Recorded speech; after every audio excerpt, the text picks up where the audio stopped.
નમસ્કાર મિત્રો, સ્વાગત છે તમારું આપણી આ યુટ્યુબ ચેનલમાં જેનું નામ છે ગુજરાતી જીકેની જમાવટ।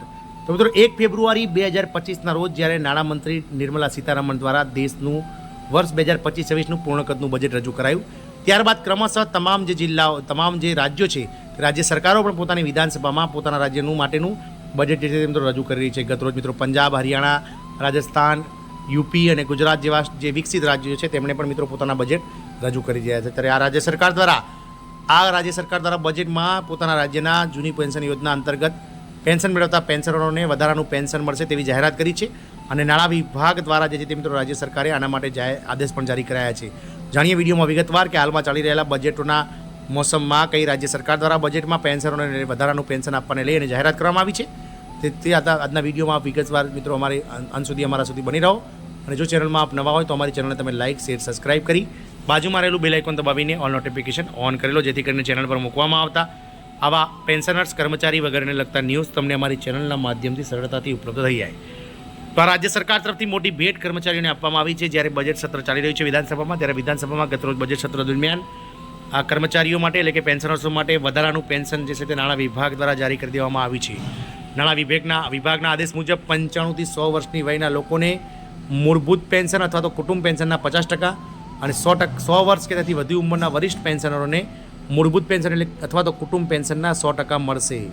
મધ્યપ્રદેશના વૃદ્ધ પેન્શનરો માટે સારા સમાચાર છે। મિત્રો, મધ્યપ્રદેશ રાજ્ય સરકાર દ્વારા ગતરોજ મધ્યપ્રદેશ વિધાનસભામાં 20 ફેબ્રુઆરીના રોજ પોતાનું બજેટ રજૂ કરવામાં આવ્યું અને આ બજેટમાં વૃદ્ધ પેન્શનરો માટે ખૂબ જ મહત્વની જાહેરાત કરાઈ છે। મિત્રો, હોળી પહેલાં રાજ્યની મોહન યાદવ સરકારે વધારાના પેન્શનને મંજૂરી આપીને વરિષ્ઠ પેન્શનરોને મોટી ભેટ આપી છે। નાણાં વિભાગે આ અંગે આદેશો પણ જારી કર્યા છે। નાણાં વિભાગની અગાઉની સૂચનાઓમાં કોઈ ફેરફાર થશે નહીં અને તે પહેલાંની જેમ જ અમલમાં રહેશે। આ આદેશ હેઠળ રાજ્ય સરકારના પેન્શનરોને વધારાની પેન્શન માટેની પાત્રતા નિર્ધારિત ઉંમર પૂર્ણ થયા પછીના મહિનાથી ચૂકવવા પાત્ર રહેશે। ઉદાહરણ તરીકે, જો પેન્શનરનો જન્મ તારીખ 1/8/1942 અથવા 20/8/1942 હોય તો વધારાના પેન્શન માટે 20%ના દરે પાત્રતા 1/9થી રહેશે, તે 2022માં થશે। તેવી જ રીતે ભવિષ્યમાં પણ વધારાના પેન્શન માટે પાત્રતાની ગણતરી માટે ઉંમરનો આધાર રહેશે। નાણાં વિભાગે પેન્શન પાત્રતા અંગેની મૂંઝવણ દૂર કરી છે। વિભાગે આ અધિકારીઓને સૂચના જારી કરી છે, જો કોઈ પેન્શનર 100 વર્ષની ઉંમર પૂર્ણ કરે છે તો વધારાના પેન્શન માટેની પાત્રતા 100% થઈ જાય છે। જો કોઈ કર્મચારી માર્ચમાં નિવૃત્ત થાય છે તો તે એપ્રિલથી વધારાના પેન્શન માટે પાત્ર બનશે। નાણાં વિભાગના નાયબ સચિવ પી.કે. શ્રીવાસ્તવે તમામ વિભાગના વડાઓ, કલેક્ટરો અને કમિશનરોને પત્ર લખીને વધારાના પેન્શનની મંજૂરી અંગેની પરિસ્થિતિ સ્પષ્ટ કરી દીધી છે। જાણો કોને કેટલું પેન્શન મળશે।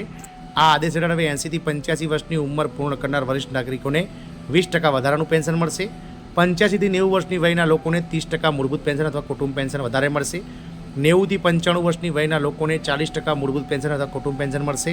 95 થી 100 વર્ષની વયના લોકોને 50% મૂળભૂત પેન્શન અથવા કુટુંબ પેન્શન મળશે અને 100 વર્ષ અને તેનાથી વધુ ઉંમરના વરિષ્ઠ નાગરિકોને 100% મૂળભૂત પેન્શન અને કુટુંબ પેન્શન મળશે। આ મિત્રો, જે વડીલો 100 વર્ષની ઉંમર વટાવી ગયા છે તેમને મિત્રો પેન્શનમાં ડબલ લાભ મળશે।